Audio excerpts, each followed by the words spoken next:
Buenos días, estimadas y estimados participantes. En la sesión de hoy vamos a ver cómo dentro de las ciencias sociales el marxismo y sus muchas ramificaciones tienen hasta hoy una posición muy importante. En algunos momentos y en algunos países, esta posición del marxismo ha sido hasta hoy la predominante. Por eso, y en líneas muy rápidas, vamos a ver, estimado público, cómo se ha desarrollado el marxismo en el siglo XX.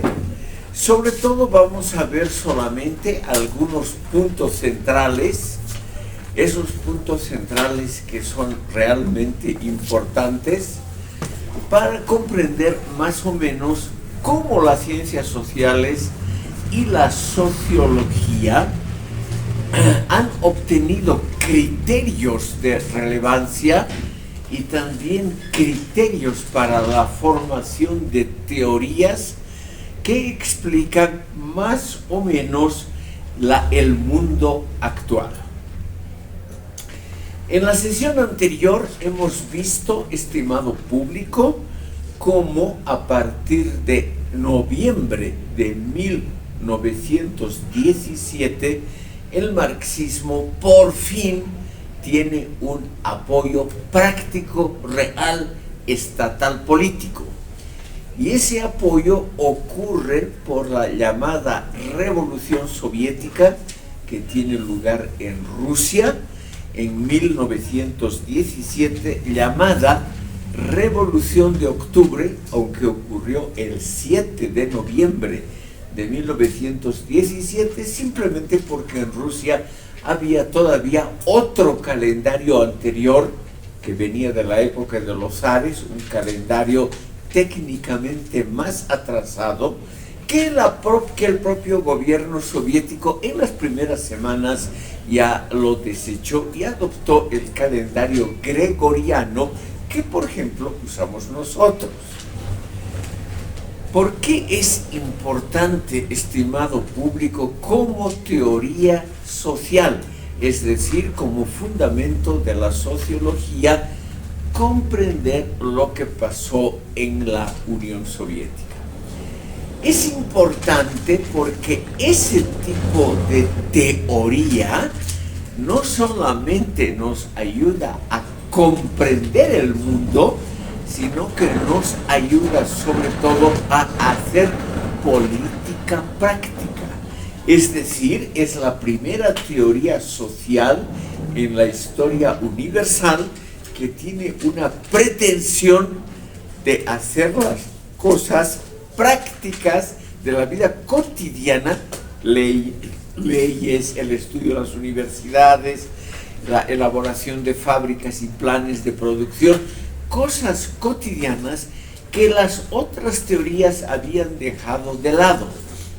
Si ustedes, por ejemplo, estudian la Ilustración francesa, que tuvo indudablemente una gran importancia a nivel mundial, sin embargo, los ilustrados franceses jamás descendieron al terreno de lo práctico. Ni Voltaire, ni Rousseau, ni todos ellos dijeron cómo había que manejar el Estado, cómo había que elaborar leyes, ni menos todavía preguntas prácticas de la economía de cada día. En cambio, la gran pretensión del marxismo, y esto es algo que honra a la teoría, era que se puede racionalmente no solo modificar, sino dirigir la praxis cotidiana, las costumbres, los acontecimientos, todo lo de la vida de la vida cotidiana, si uno posee una teoría correcta, una doctrina que uno le facilita la vida porque le da las directrices para todas las actuaciones. Entonces tenemos, y esto hay que resaltar, estimado público, una teoría con pretensión universalista, como ha sido el marxismo desde su comienzo. Y este es uno de sus distintivos. Es decir, no solo es una explicación del mundo, sino es una receta cotidiana, un instructivo para casi todas las actividades de la vida económica, política y hasta cultural. Entonces, en 1917, en noviembre, por medio de una revuelta militar muy exitosa, dirigida por un civil que resulta ser uno de los más grandes militares de la historia, me refiero a Lev Trotsky, más conocido aquí en Bolivia como León Trotsky. Las letras, estimado público, del apellido pueden variar, porque estas son nombres, son palabras de un alfabeto diferente, del alfabeto ruso, el alfabeto cirílico, que tiene otras letras muy diferentes derivadas del alfabeto griego.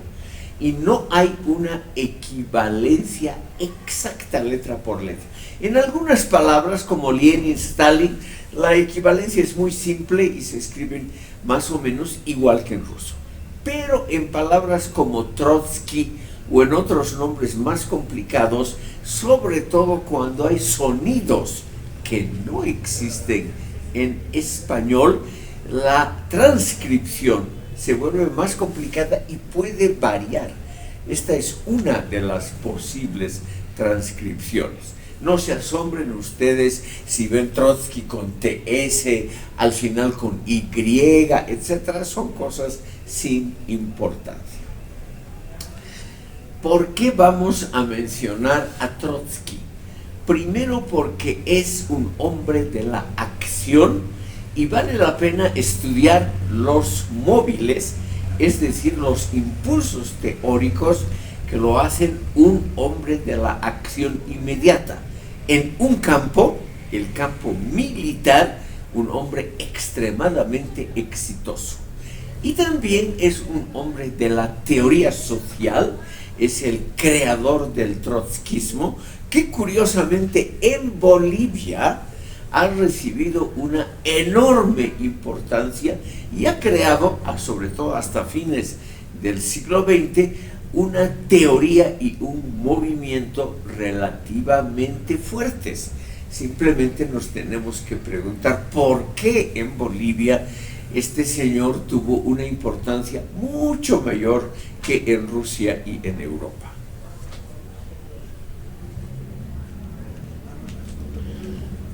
Yo soy el primero en reconocer, estimado público, que a partir del 7 de noviembre de 1917, el nuevo gobierno soviético toma medidas realmente radicales y trascendentales.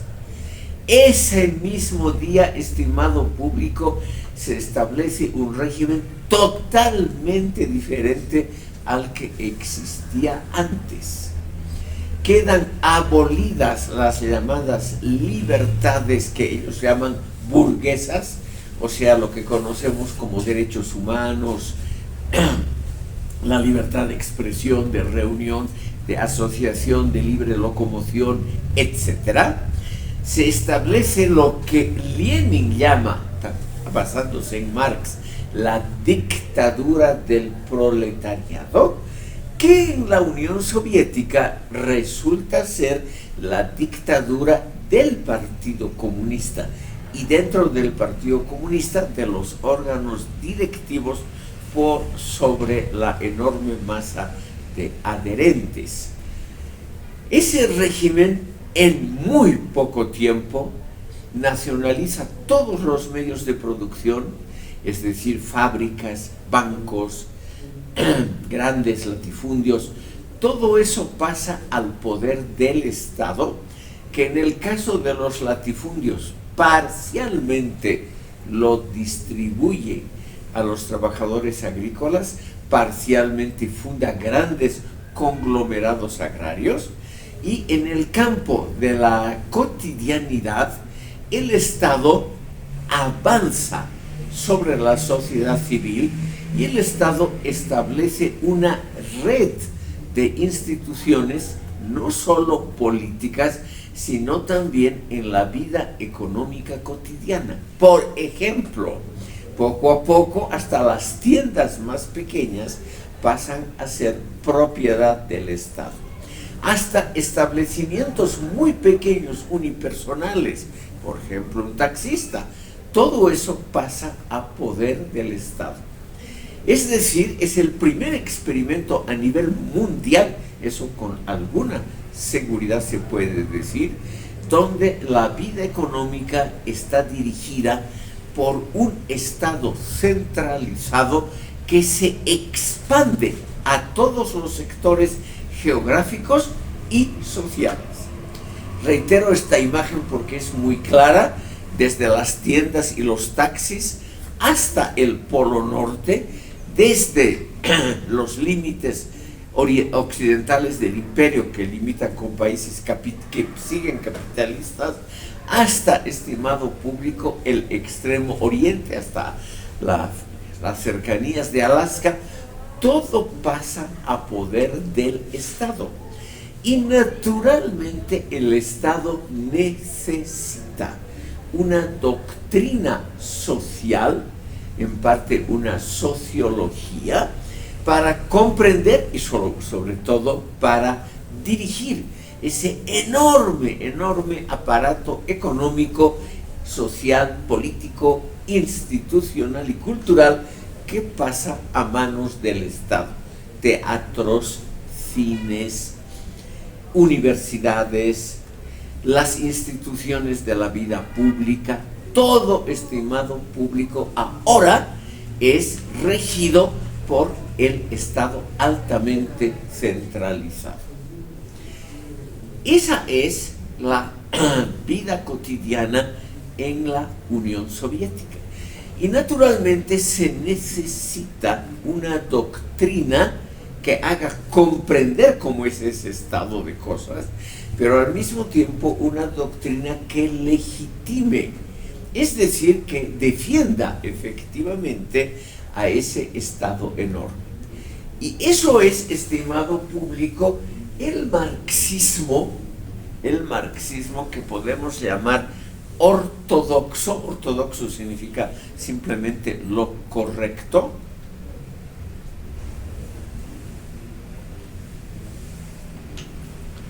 Que más o menos hasta 1989, o sea, hasta hace más o menos 35 años, se convierte en una doctrina excepcionalmente importante. Y como es una doctrina que tiene que ser conocida por todos, y es una doctrina que abarca todos los campos de la vida humana, entonces se construyen evangelios, podríamos decir, manuales, estimado público, que incluyen todas las actividades del ser humano. Y obviamente son manuales, es decir, libros que vienen de arriba, no son libros nacidos de la discusión espontánea, nada de eso.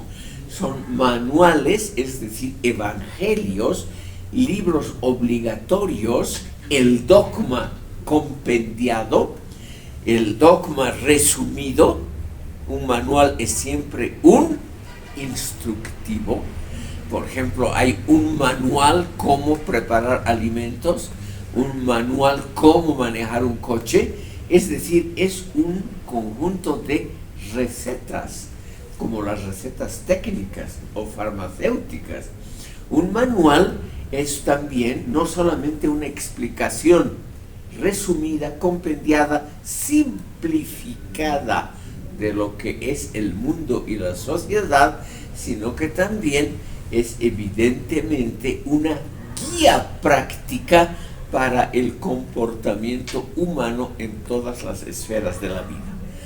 Y por eso es, como les decía en la sesión pasada, que aparecen textos de enorme difusión que tienen que leer todos. Por ejemplo, los que estudian química leen ante todo y sobre todo el manual que se llama Química a la luz del marxismo, que significa la química a la luz de la verdad absoluta, de la verdad indubitable. Y así en todos los aspectos de la vida cotidiana. Contra ese marxismo, estimado público, contra ese marxismo, se desarrollan desde el primer momento también otras tendencias que podemos llamar con muy diferentes nombres, porque no son tendencias derivadas de una idea, de una concepción unitaria, sino son ideas muy diferentes entre sí.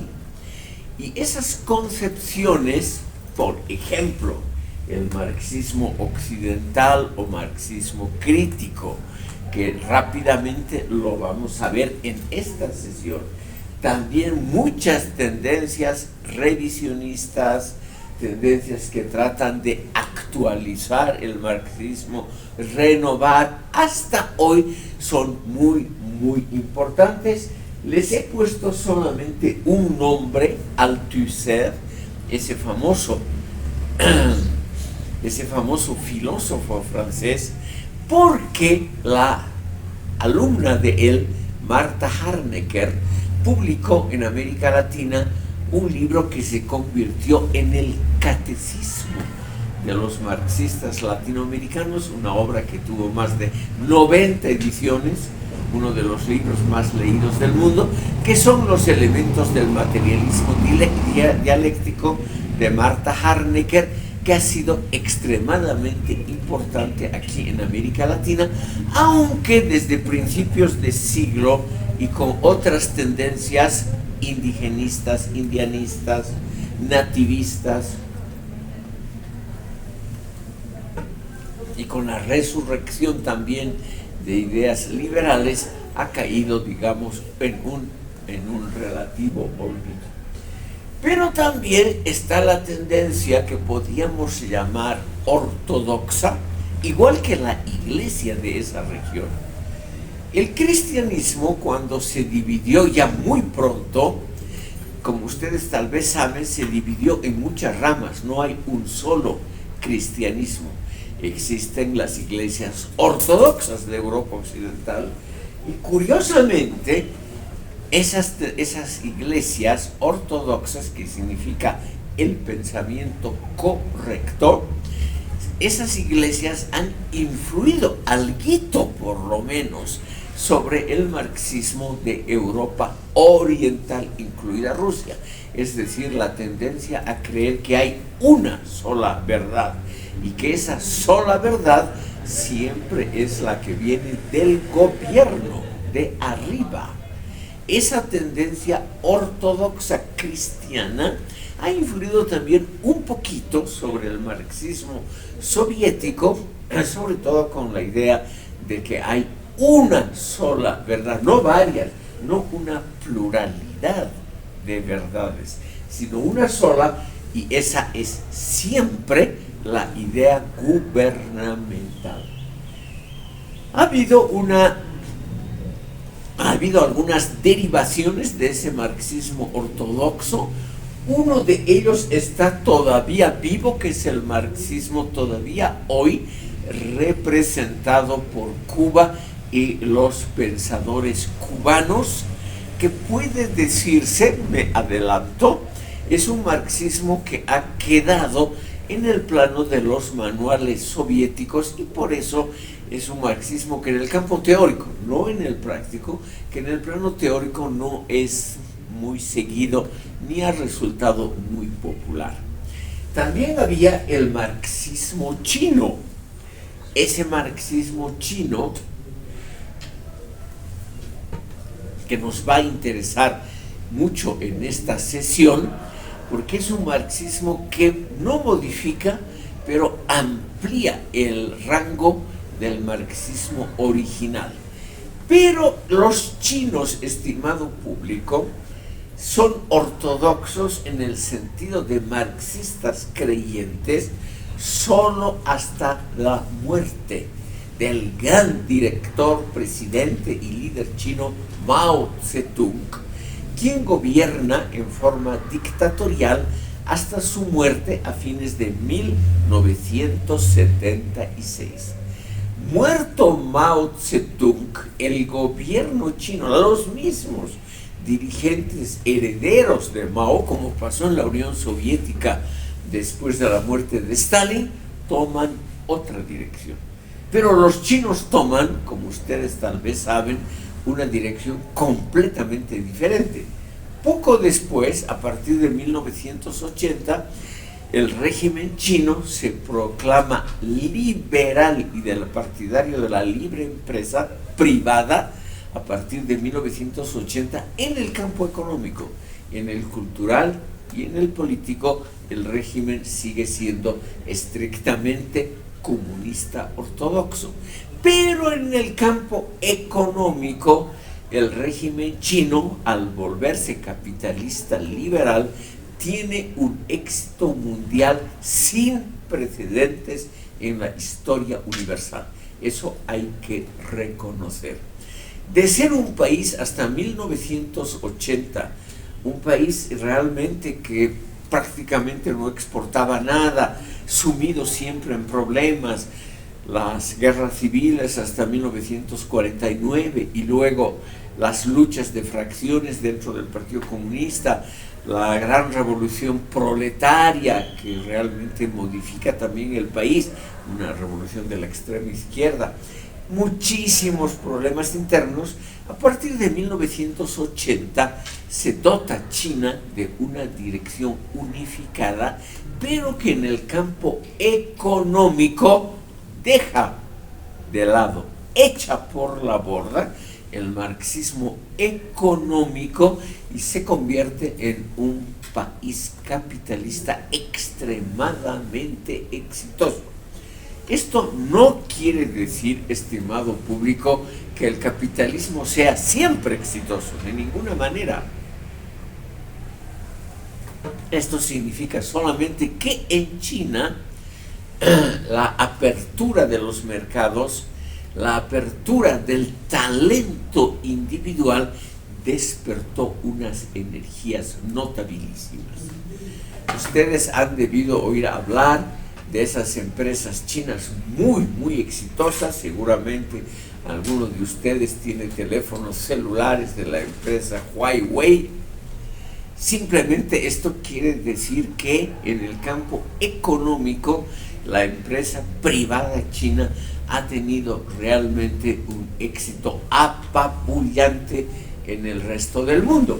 Y también por ello, a partir de esa época de 1976-1980, la República Popular China produce cualquier gama gigantesca de productos materiales exportables, pero ya no exporta teoría, ya no exporta un dogma,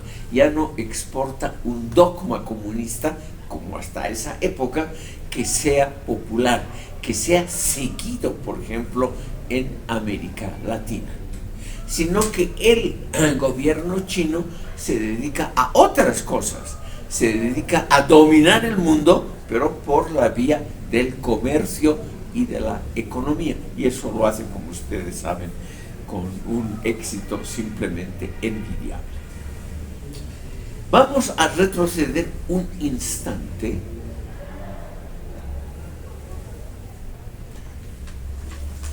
para ver, estimado público, como aquí interesa mucho el aporte teórico de Trotsky. Aquí tienen ustedes los datos vitales. Él había nacido en una aldea, era hijo de campesinos, pero de origen judío. Él había nacido en lo que hoy es Ucrania, en el sur del entonces Imperio Ruso.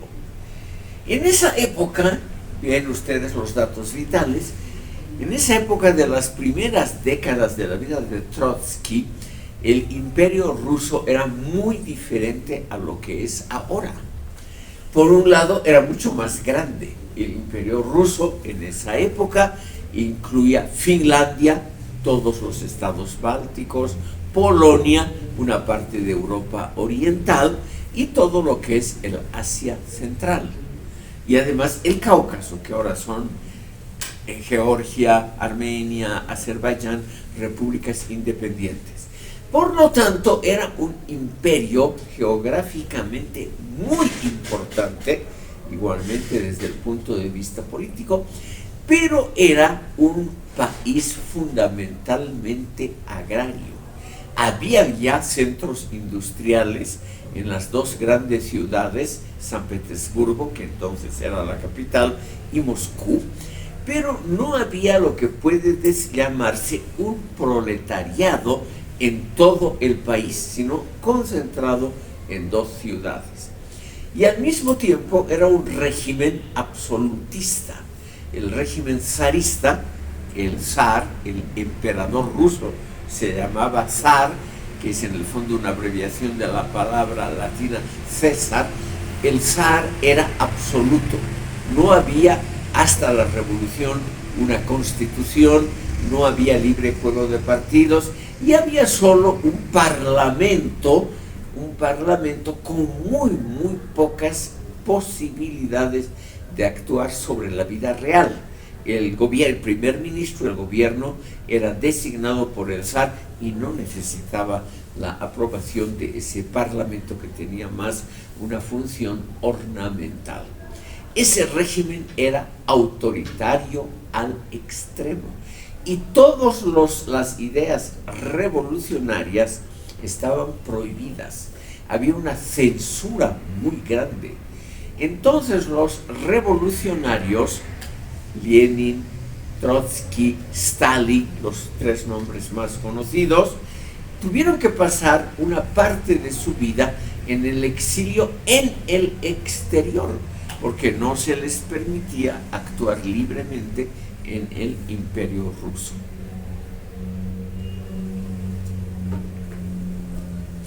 Nos interesa Trotsky, estimado público. En primer lugar hay que mencionar que era un gran organizador en un campo en el cual él no había tenido nunca nada que ver, pero para que vean ustedes lo que es el talento humano. Cuando se vio la necesidad de organizar primero, en 1917, una especie de grupos de choque del Partido Comunista, Lenin y en la plana mayor le encargaron a Trotsky la organización de los asuntos militares del partido. Y la verdad es que él lo hizo brillantemente y en muy pocas semanas. La Revolución de Octubre fue un golpe de estado militar que tomó el Palacio Gubernamental, el llamado Palacio de Invierno en San Petersburgo, mediante una operación militar que incluyó la toma de los centros neurálgicos del poder. La telefónica, que en ese momento era todavía incipiente, la electricidad, los órganos de prensa, el correo, que en esa época sí era muy importante, etcétera, etcétera. Todo eso lo hizo Trotsky. E inmediatamente después de la toma del poder, el Partido Comunista triunfante le encargó su máximo mérito, la creación del Ejército Rojo. Simplemente les menciono esto que no tiene ninguna importancia para nuestro tema sociológico, porque ahí ven ustedes lo que es el talento humano cuando tiene la posibilidad de realizarse en la praxis. Él crea en pocos meses el llamado Ejército Rojo, Trotsky, y ese Ejército Rojo vence a todos los llamados ejércitos blancos. Obviamente las fuerzas del centro y de la derecha se defienden, crean varios ejércitos llamados ejércitos blancos, simplemente lo contrario al Ejército Rojo de Trotsky, y ocupan una gran parte de Rusia. Está ocupada por esos ejércitos blancos.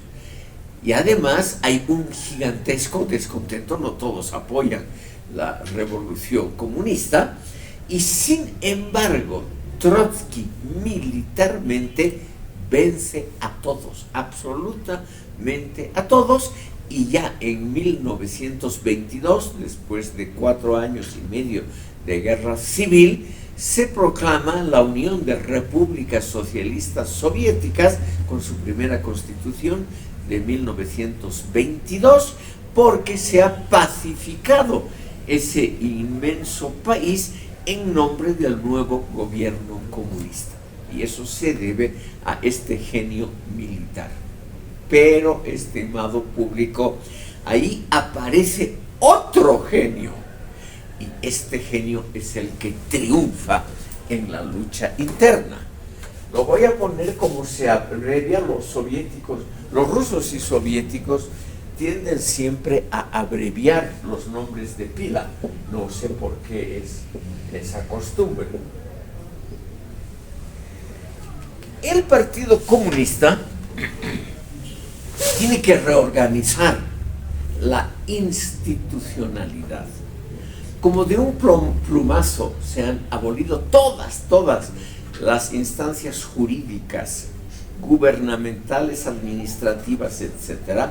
De la nada hay que organizar esa parte institucional y además hay que reforzar el Partido Comunista, que de un momento a otro se ve invadido, por más normal, por una enorme cantidad de adherentes. Normal, digo, estimado público, porque en vista de que ha cambiado el régimen y la gente normalmente tiene que sobrevivir, no todos pueden exiliarse, entonces millones, literalmente millones de personas buscan la protección del partido.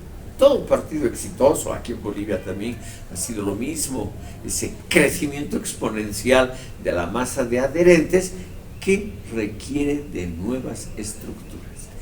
Y la construcción de ese aparato burocrático del partido y de la administración pública está en manos de un miembro del partido, Josip Vissarionovich Stalin, que demuestra en el campo de la burocracia, muestra un talento igual que el talento de Trotsky para organizar el ejército.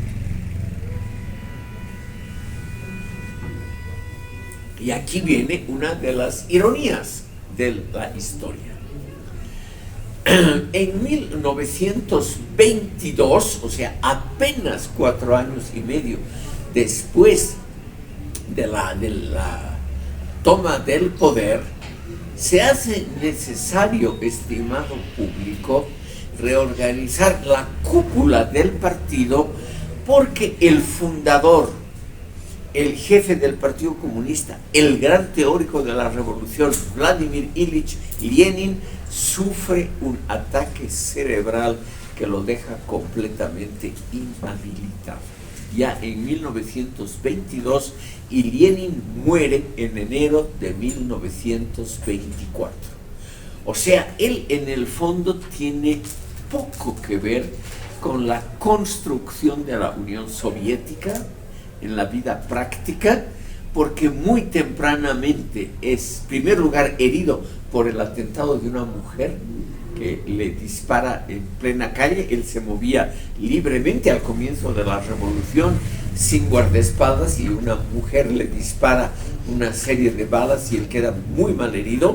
Por eso es que el 22 ya sufre un primer ataque cerebral que lo deja inhabilitado y muere a comienzos del 24, y deja naturalmente sin un sucesor claro al partido. Pero hay una persona que había logrado unas lealtades personales, se había preocupado hábil y astutamente, que es lo que yo les aconsejo a ustedes si van a tener actuación política, que aparte de la lealtad que puedan tener ustedes a un partido, a un gran líder político, lo usual, también hagan ustedes la construcción de redes personales de lealtades a su persona específica. no tanto al partido o al gobierno, sino lealtades personales. Y este hombre, Stalin, es muy inteligente para la construcción de esas redes, lo cual es un gran tema de la sociología. Un gran tema porque es cómo se construyen instituciones y cómo funcionan las lealtades dentro de las instituciones.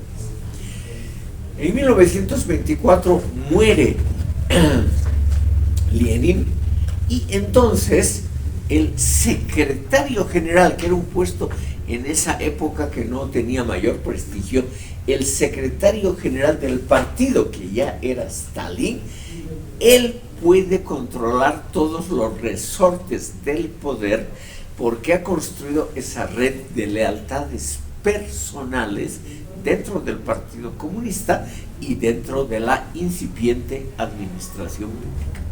Y por lo tanto, estimado público, puede muy astutamente, además es un campeón para las intrigas, para el trabajo en comité, para todas esas cosas, él logra, mucho antes de la muerte de Lenin, él logra, estimado público, el apoyo de mucha gente que le debe favores.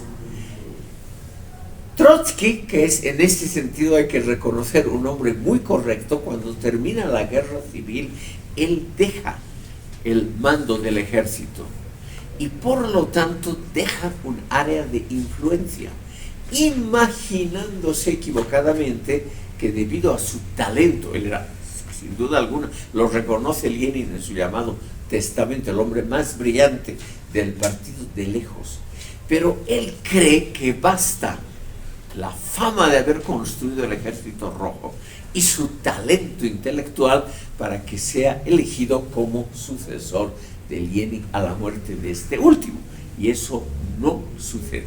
Stalin se encarama en el poder a partir de 1924 y solamente deja el poder supremo de la Unión Soviética el día de su muerte en marzo de 1953. O sea, casi 30 años de un gobierno absoluto de una sola persona. Estimado público, lo que nos interesa aquí es la parte de lo que podríamos llamar la sociología política.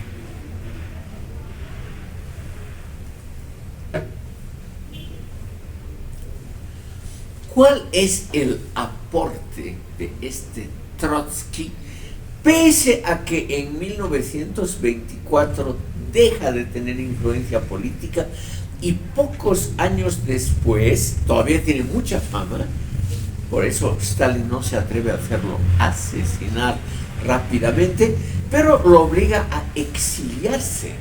O sea, tenemos un gobierno socialista que empieza a atacar, empieza a llevar a prisión, a exiliar a todo disidente o a todo que parece ser disidente. Y el pobre Trotsky, que era muy inteligente, muy brillante en el campo intelectual, pero realmente un inútil para las intrigas burocráticas, tiene que abandonar la Unión Soviética y luego de un periplo por varios países, Turquía, Francia, Noruega, tiene que exiliarse en México, el único país que le da un asilo permanente. Pero Stalin ya había decidido que tenía que desembarazarse de todo rival y lo hace asesinar en 1940. Lo que nos interesa, estimado público, desde el punto de vista de la teoría social, es la teoría de la revolución permanente que escribe Trotsky en el exilio. Él desde muy joven publica mucho, es un chico muy inteligente. Además siempre es bueno para un líder, un hombre guapísimo, tiene un éxito muy notable con las mujeres, eso sin duda alguna, y al mismo tiempo es un gran escritor. A partir del exilio, cuando tiene más tiempo, él él expone su teoría, que es, estimado público, por eso tenemos que tratarla, es la teoría en ciencias sociales importantísima para el marxismo en todo el tercer mundo. Por eso tenemos que dedicarle unos minutos. Aquí vamos a ponerle así.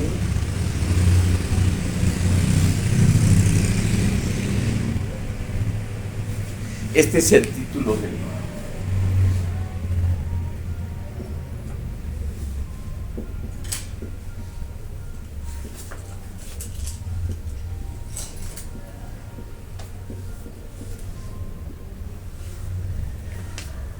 En la sesión anterior, no voy a repetir el argumento de la sesión anterior por respeto a los que vinieron en la sesión anterior, hemos visto la teoría del partido de Lenin. Esa teoría, en una palabra se puede resumir, que dice que la jefatura tiene el deber de inculcar al resto de la población y a los obreros la verdadera meta del partido, porque los obreros, o sea, la masa del partido, nunca va a pasar de una mentalidad que exige mejoras salariales y mejoras de las condiciones laborales, pero que nunca esa masa de obreros, el proletariado por sí mismo, nunca va a querer una revolución que modifique las estructuras sociales del régimen donde se vive. Eso lo hace la cúpula de profesionales revolucionarios. La palabra es de Lenin, y esos profesionales de la revolución son los intelectuales que no necesitan trabajar, que viven de los aportes de los obreros y que piensan en lugar de ellos, en lugar de la masa de los obreros miembros del partido. Esa idea, estimado público, es también aceptada por Trotsky y llevada a su última consecuencia, que es el núcleo de la revolución permanente. Trotsky nos dice, estimado público, lo siguiente.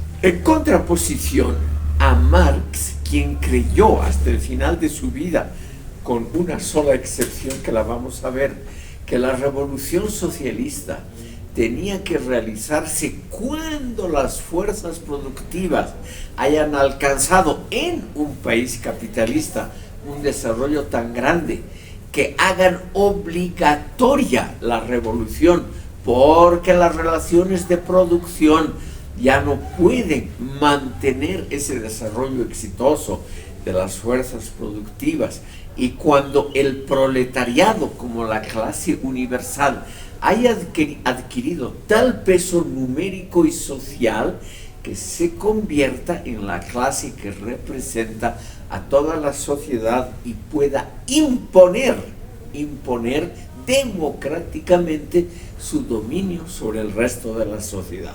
Esa es la teoría marxista original. Por lo tanto, el socialismo, como la novedad que la historia obliga, ese socialismo solo podía darse en los países más desarrollados. Marx creyó hasta el final de su vida, añado entre paréntesis, equivocadamente, que el socialismo se iba a desarrollar en Gran Bretaña, Francia y Alemania, que eran los tres centros industriales más importantes de su época. Sin embargo, los rusos, estos tres, notaron que eso no era así. Como ustedes saben, hasta el día de hoy nunca ha habido una revolución socialista en los países capitalistas más desarrollados. Ni los tres nombrados de Europa Occidental, ni los Estados Unidos y Canadá, ni otras naciones exitosas, Holanda, Bélgica, Suiza, los países escandinavos, etcétera, etcétera. Esos países han tenido partidos comunistas siempre minoritarios, y en esos países nunca surgió una revolución socialista radical predicha por Marx. Entonces, ¿qué hace Trotsky? Hace una inversión que les va a gustar a ustedes porque tiene que ver con ustedes. Trotsky dice, la revolución socialista se va a originar más bien en los países que todavía no están industrializados, porque ahí esa idea socialista va a prender en las capas de los intelectuales. O sea, no es la masa de campesinos generalmente la que va a llevar a cabo la gran revolución en los países no industrializados, sino que van a ser los intelectuales, los que van a construir vanguardias. Vanguardias quiere decir grupos pequeños que van adelante. Eso es el significado de vanguardia. Es una guardia que va adelante. Van a construir vanguardias revolucionarias porque los intelectuales de esos países, ellos son los portadores de la revolución mundial.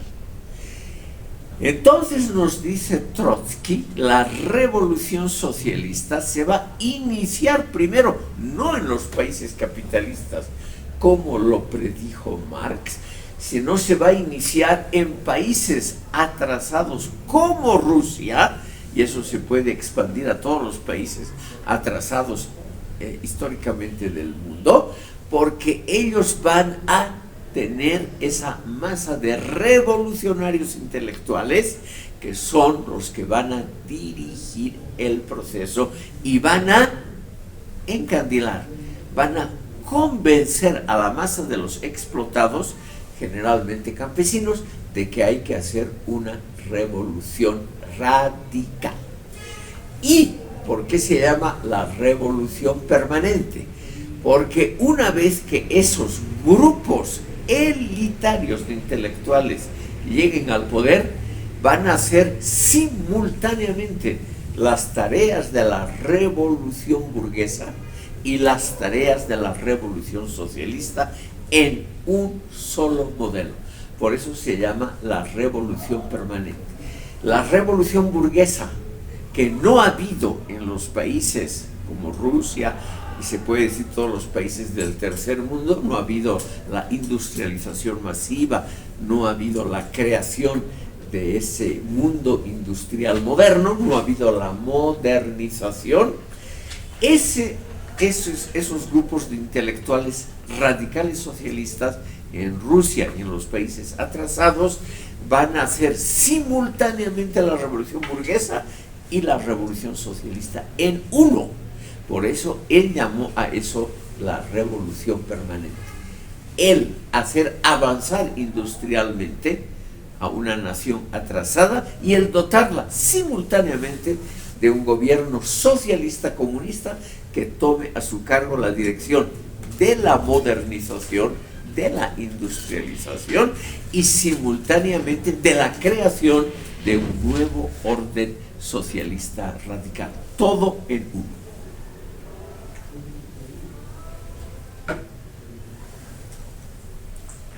Como ustedes pueden ver muy fácilmente, estimadas y estimados oyentes, esa idea trotskista de que un grupo de vanguardia puede llevar a cabo todas las tareas, las burguesas y las socialistas, es una idea muy popular, o fue muy popular en el tercer mundo y en algunos países como Bolivia.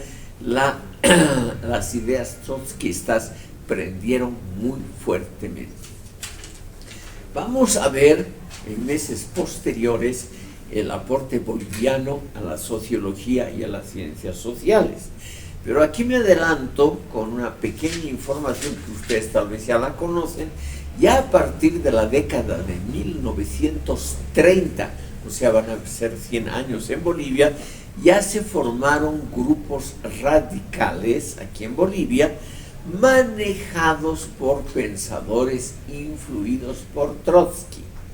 Ya por 1930 se fundaron con otro nombre, los antecedentes del POR, del Partido Obrero Revolucionario, ese partido cuyas ramificaciones, entre sí muy peleados, como siempre en los grupos trotskistas, también fueron muy fuertes en la política universitaria, sobre todo en esta universidad. Justamente esa idea, estimado público, es el argumento ahora de ciencias sociales. Ese argumento es el que fundamentó la popularidad de los trotskistas en Bolivia. La idea de que un grupo de intelectuales como ustedes, o sea, de chicos que estudian en la universidad, que leen libros de socialistas, marxistas, comunistas, y que por ello tienen una mentalidad adecuada al tiempo, una mentalidad diferente de la masa, y que por lo tanto están llamados a dirigir el proceso. Entonces, obviamente, los jóvenes trotskistas, aquí en los muchos partidos trotskistas, se sentían extraordinariamente bien, porque se sentían ser los portadores de la revolución y los dirigentes de la misma, lo cual siempre es algo extremadamente agradable. Aunque la gente diga que no, que lo hace por el pueblo, que solo es el amor a la revolución, a la mejora y a la elevación de las condiciones de vida del pueblo, siempre en el subconsciente el goce del poder supremo es algo que atrae poderosamente a todos. Si ustedes no me creen, y es bueno que tengan una opinión crítica ante todo lo que yo digo, les recomiendo que lean un libro que tiene un capítulo de uno de los líderes trotskistas más importantes. El libro se llama Conversiones. Fue publicado en Plural, en editorial Plural, en 1918. Aquí, por las dudas, lo anoto. Aquí en un recuadro.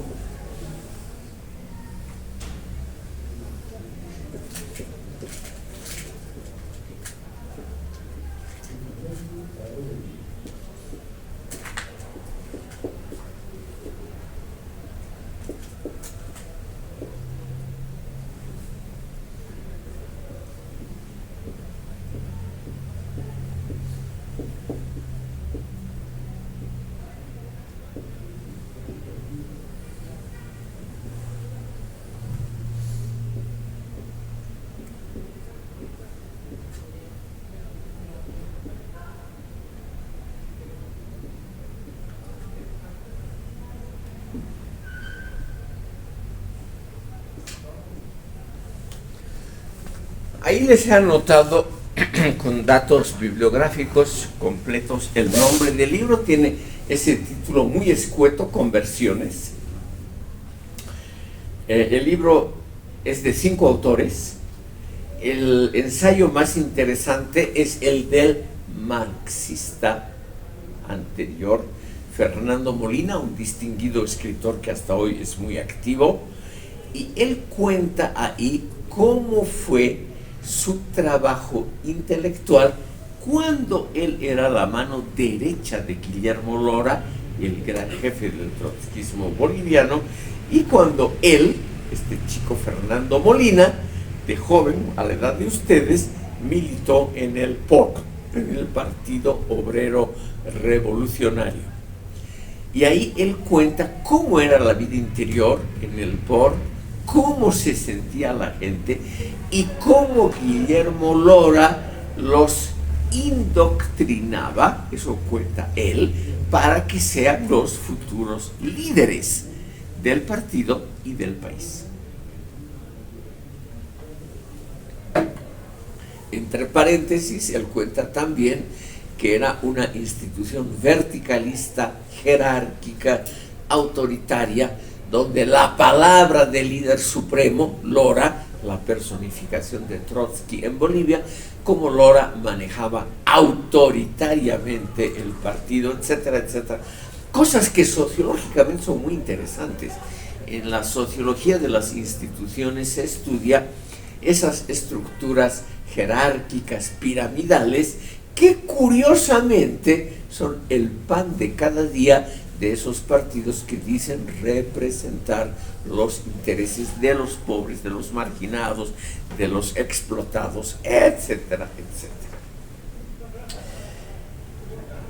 Yo les menciono simplemente esto, porque hay detalles importantes para las ciencias sociales, como por ejemplo la existencia de estructuras piramidales en partidos que dicen representar a la mayoría de los explotados. Y Fernando Molina, que ahora se ha convertido lamentablemente al masismo, Fernando Molina explica claramente cómo era la estructura y la vida cotidiana, lo cual es también muy interesante sociológicamente, cómo era la vida cotidiana en un partido revolucionario hace algunas décadas. Y eso, estimado público, es muy diferente a lo que uno se imagina desde afuera, porque desde afuera uno tiene siempre una idea romántica, una idea embellecida de lo que son las organizaciones revolucionarias que dicen trabajar por el bien de todos. Y siempre la verdad es más compleja, la realidad siempre es más compleja de lo que uno se imagina. Entonces, el gran aporte de Trotsky es la teoría de la revolución permanente, un libro que él escribió ya en el exilio, donde el estimado público, reitero lo que ya lo dicho, él fundamenta esa teoría de que una vanguardia, o sea, un grupo privilegiado de gente que tiene una formación mejor, una vanguardia bien organizada en un país atrasado, representa el foco revolucionario más importante, debido a que esa vanguardia tiene la idea correcta de por dónde va la historia. Y por lo tanto, dice Trotsky, es lo más normal que la revolución socialista por lo menos comience. Reitero este verbo, comience en un país atrasado como Rusia, y que haga como revolución permanente las tareas burguesas y las socialistas en uno solo, en una sola acción. Esa idea concuerda con la idea del Partido Comunista que hemos tratado en la sesión anterior. Los dos, estimado público, mejor dicho, los tres, porque Stalin también escribió mucho, pero no tiene gran valor sociológico, por eso vamos a dejar a un lado las obras del gran dictador de la Unión Soviética. Los tres eran partidarios de esa famosa teoría elitaria del partido. Una teoría que, como hemos visto en la sesión anterior, tiene una larga historia que se remonta lo más atrás en forma escrita a la teoría de la vanguardia, los filósofos como los reyes, los intelectuales como gobernantes, que Platón prescribió para la sociedad perfecta en su libro La República. En ese libro, estimado público, él expresa esa famosa frase: los inteligentes, ustedes, ellos tienen que gobernar el mundo, no los bien nacidos, no los aristócratas, tampoco los que tienen dinero, tampoco los que hacen carrera política normal y vulgar, sino la gente que tiene inteligencia. Esa debe gobernar el mundo. Esa teoría aparece en la teoría sobre el partido de Vladimir Ilich Lenin y es reforzada, como les digo, con la idea de la vanguardia revolucionaria en países pobres por Trotsky. Vemos entonces que este señor Trotsky ha tenido algunas ideas importantes para el siglo XX, para la Constitución, por ejemplo, de vanguardias revolucionarias y la teoría ideal, cómo estas vanguardias están llamadas por la historia a gobernar procesos revolucionarios. Trotsky mismo, con esto cerramos el capítulo dedicado a Trotsky. Él mismo ha escrito, estimado público, muchas otras cosas interesantes. Pero como no tenemos, en primer lugar, poco tiempo, segundo lugar, no son cuestiones que tengan que ver con teoría social, las vamos a dejar a un lado. Simplemente, aunque yo nunca tuve simpatías por este señor, yo quiero dejar aquí constancia de mi reconocimiento a su cualidad intelectual de Trotsky. Él escribió, por ejemplo, un libro que hasta 1990 más o menos era la Biblia de los marxistas que se dedicaban a estudios literarios, una obra que se llama Literatura y Revolución. Esa obra, que está muy bien escrita, él era un mago de la palabra, Literatura y Revolución, hasta la caída del muro de Berlín, era realmente la obra más importante para estudios literarios dentro de la gran corriente marxista en todo el mundo.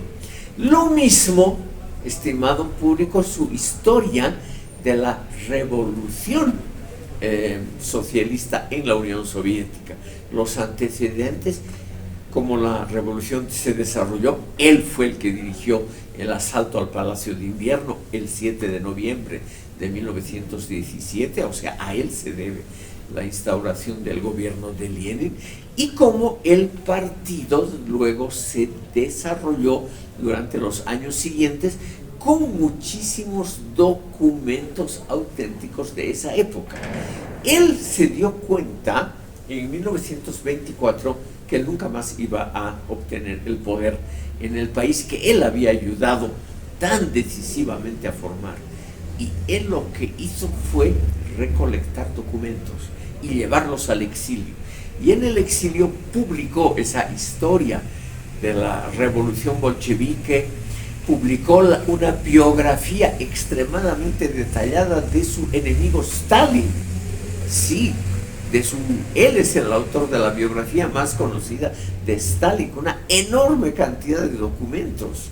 Es decir, era en el fondo un gran intelectual que abarcaba muchos campos, un polígrafo, un hombre que se dedica a muchos campos diferentes, y también alguien que observó el desarrollo de la propia Unión Soviética bajo Stalin en su obra tal vez más conocida llamada La Revolución Traicionada.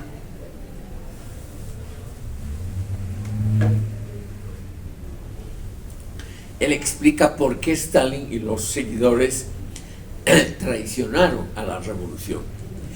Cierro este capítulo solo con una observación. Trotsky nunca, como buen dogmático, nunca hizo una autocrítica. Él nunca reflexionó por qué él perdió el control del partido, porque él, siendo mencionado en el testamento por Lenin como el hombre más inteligente y capaz de la cúpula comunista, porque él fue desbancado por un tipo que él despreciaba como insignificante, y sin embargo este insignificante lo desplazó y lo hizo asesinar en 1940. Como toda persona humana, Trotsky tenía sus limitaciones, y su principal limitación es que él jamás se puso a sí mismo en duda. Él nunca explicó por qué él había perdido el control del partido, por qué su partido nunca fue. Él fundó una internacional, la cuarta internacional de los partidos comunistas trotskistas. ¿Por qué no tuvo éxito en ninguna parte del mundo? Eso él no explica. Es muy normal, eso lo vamos a dejar a un lado. Pasaremos, estimado público, aquí a la parte que está a la izquierda de ustedes.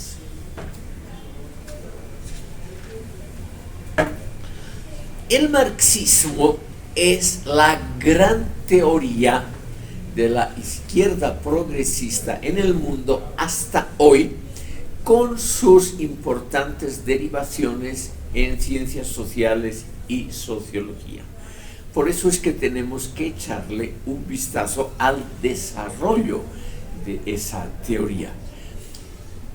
¿Qué se puede, por lo menos en una palabra, estimado público, se lo puede designar como un pluralismo de ideas? Hasta hoy no hay un solo marxismo, sino que hay una inmensa variedad de marxismos, y solamente vamos a mencionar las causas por la división de esa teoría y algunos de sus representantes más importantes, sobre todo los que han influido sobre teoría social. Ustedes ven, he puesto ahí el marxismo occidental o marxismo crítico. De él podemos decir, estimado público, lo siguiente. Muchos marxistas no aceptaron esa concepción que la hemos visto en una sesión anterior, la concepción engelsiana de que hay una dialéctica de la naturaleza. Los marxistas occidentales o marxistas críticos nunca la hicieron propia esa idea de que hay una explicación global, un diamat, un materialismo dialéctico. Se llamó así el diamat, que es la abreviatura de materialismo dialéctico en ruso o en alemán.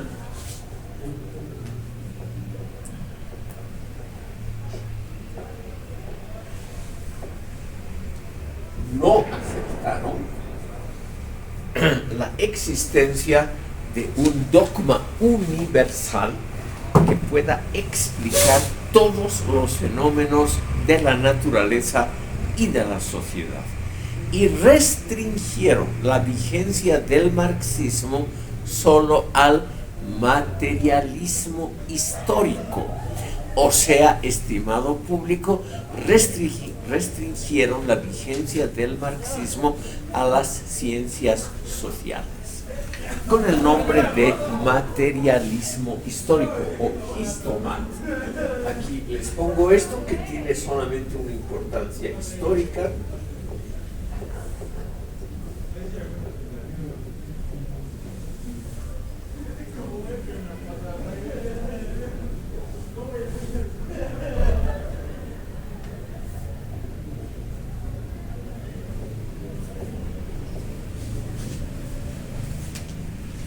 Ya lo hemos visto en líneas generales cuando hemos hablado de Engels. Hemos visto, estimado público, que ya desde un comienzo surgió esa disidencia en el seno de los movimientos marxistas, primero en Europa y luego en el resto del mundo. ¿Cuál es el peligro de un materialismo dialéctico, es decir, de una doctrina dialéctica que trata de explicar el universo entero? O sea, la física, la química, la biología, todas las ciencias, incluida la sociología, la historia y las ciencias naturales. El peligro es la dogmatización del marxismo. O sea, eso los propios marxistas lo vieron muy tempranamente.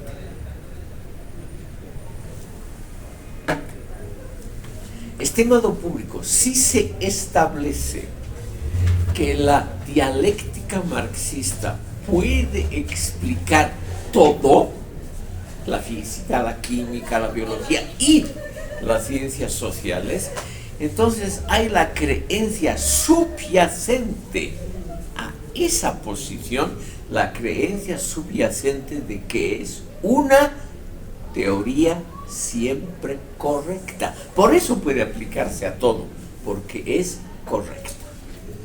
Y esa idea de que es correcta, siempre correcta, quiere decir que es una nueva verdad.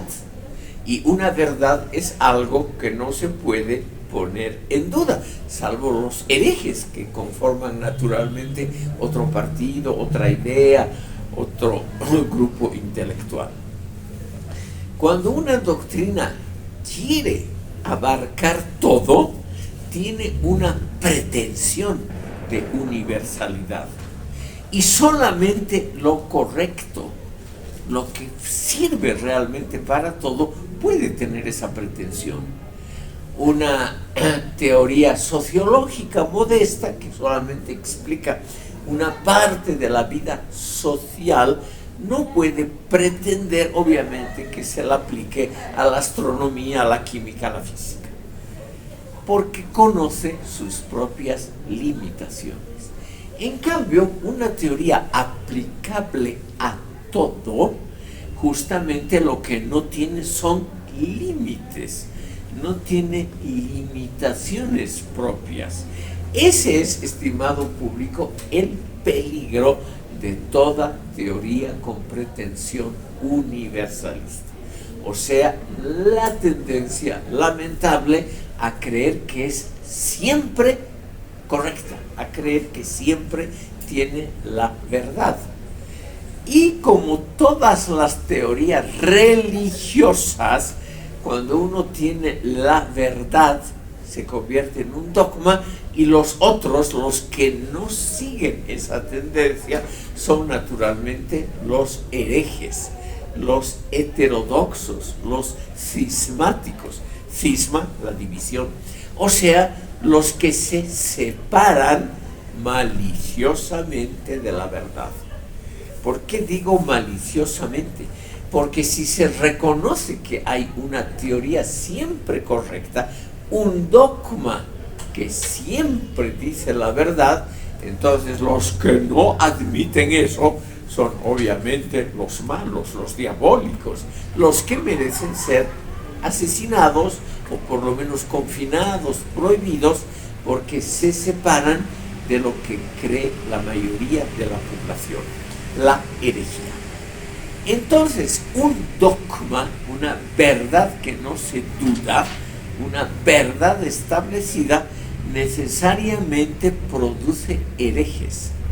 Y esa palabra tan fea, hereje, en todos los idiomas suena muy mal. Un hereje, estimado público, es un traidor a la causa común. Uno que hace una deserción, que se separa de la causa común. Alguien, por lo tanto, que puede, y luego se dice, debe ser combatido. Entonces los marxistas críticos, ya a partir de comienzos del siglo XX, se dieron cuenta de que el marxismo, sobre todo a partir de 1917, cuando tenía la fuerza de un Estado grande detrás de ese marxismo, tendía a estigmatizar, es decir, a vulnerar los derechos de los que pensaban con ideas diferentes. Ese es el peligro, estimado público, que ven los marxistas críticos a partir, como les decía, muy tempranamente. En una sesión anterior hemos visto la obra de Eduard Bernstein. O sea, ya a fines del siglo XIX, muchos marxistas dicen: el marxismo no puede explicar todo, tiene limitaciones. El marxismo además puede equivocarse. En cambio, los ortodoxo significa el creyente correcto. Doxa es opinión, orto, verdad. Entonces, los que tienen la verdad correcta no pueden permitir lo otro, que es la equivocación, la mentira, el error, la herejía, que debe ser obviamente combatida. Y bajo Stalin se combatió a muerte a los disidentes.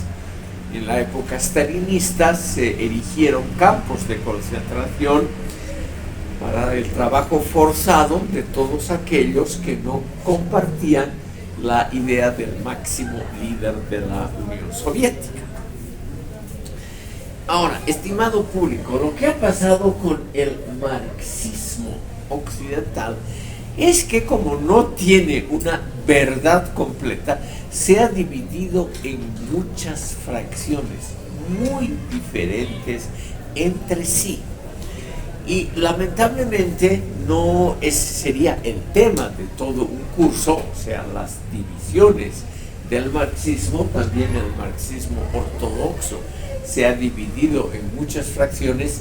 Lamentablemente en este curso sobre sociología general solo podemos ver algunos rasgos de estos movimientos sucesorios del marxismo original como teoría sociológica.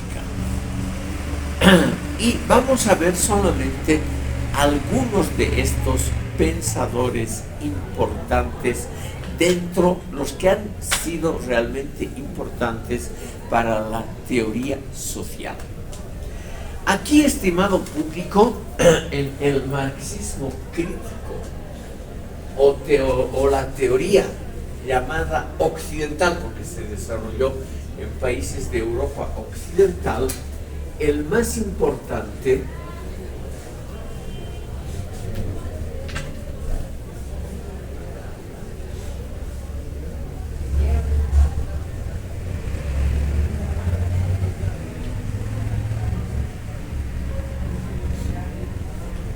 ha sido el marxismo moderado de los partidos socialdemocráticos.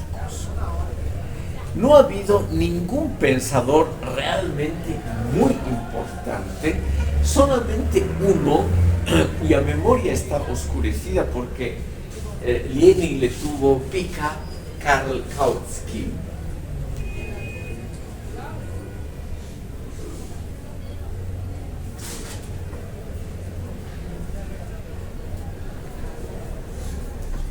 Un pensador alemán que fue el dirigente de ese gran partido, numéricamente hasta hoy todavía sigue siendo el más grande de la socialdemocracia, Karl Kautsky, estimado público, propuso un marxismo moderado dirigido solo a ciencias sociales, un marxismo que se va autocorrigiendo, es decir, un marxismo que se va modificando por sí mismo de acuerdo al desarrollo de la evolución histórica del mismo.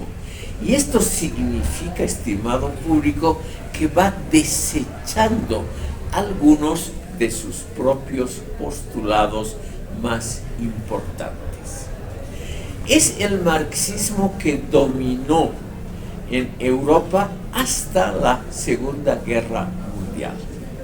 Es el marxismo ligado institucionalmente a los partidos socialistas moderados y socialdemocráticos, que pueden tener nombres muy diversos entre sí: el Partido Laborista en Gran Bretaña, el Partido Socialista en Francia, el Partido Socialista Obrero Español en España, que ahora está en el poder, en fin, muchos nombres diferentes para el socialismo moderado. Este socialismo moderado, estimado público, se distingue sobre todo porque no sigue al pie de la letra dos elementos esenciales del marxismo original. En primer lugar, la teoría de que la revolución socialista, como la predijo Marx, sería inevitable, inexorable. Estos partidos creen más bien que el destino positivo de su sociedad respectiva es la mejoría paulatina del régimen social ya existente. Los partidos socialistas escandinavos, socialdemocráticos, etcétera, etcétera, hoy en día no quieren una revolución socialista donde se expropie toda propiedad privada, de ninguna manera. Quieren solamente mejorar las condiciones de vida, de educación, de vivienda, etcétera, de toda la sociedad, partiendo del punto de vista de que no se puede renunciar a la propiedad privada de los medios de producción, porque esa propiedad privada, la empresa privada, el capitalismo, ha resultado ser mejor de lo previsto por Marx y Engels. En una palabra, estimado público, estos partidos moderados proponen mejorar el mundo actual, el orden social, pero no sustituirlo por algo radical, porque según ellos han aprendido de la historia y han aprendido que un régimen comunista radical como los que funcionaron en la Unión Soviética y en Europa Oriental hasta 1989, que esos regímenes no fueron tan positivos como se pensó originalmente. Entonces es la reflexión acerca de un gran fracaso histórico, tanto en la Unión Soviética como en las llamadas democracias populares de Europa Oriental. Los regímenes respectivos no fueron económicamente tan exitosos como se pensó originalmente y como lo propagaron los partidos comunistas respectivos, ni tampoco fue el régimen de la libertad que Marx había previsto en sus escritos. Entonces, la propia rebelión popular que terminó con ese sistema en 1989 llevó, estimado público, simplemente a pensar que si había algo rescatable en el marxismo, eso debía ser solo un marxismo muy modificado, purificado del radicalismo de los padres fundadores y al mismo tiempo un marxismo acorde al mundo moderno, que es un mundo simplemente mucho más complejo, mucho más diferenciado de lo que había pensado el padre fundador en sus inicios. Como son las 11:30, las 10:30, estimado público, aquí tenemos que terminar por hoy. Les agradezco por haberme escuchado.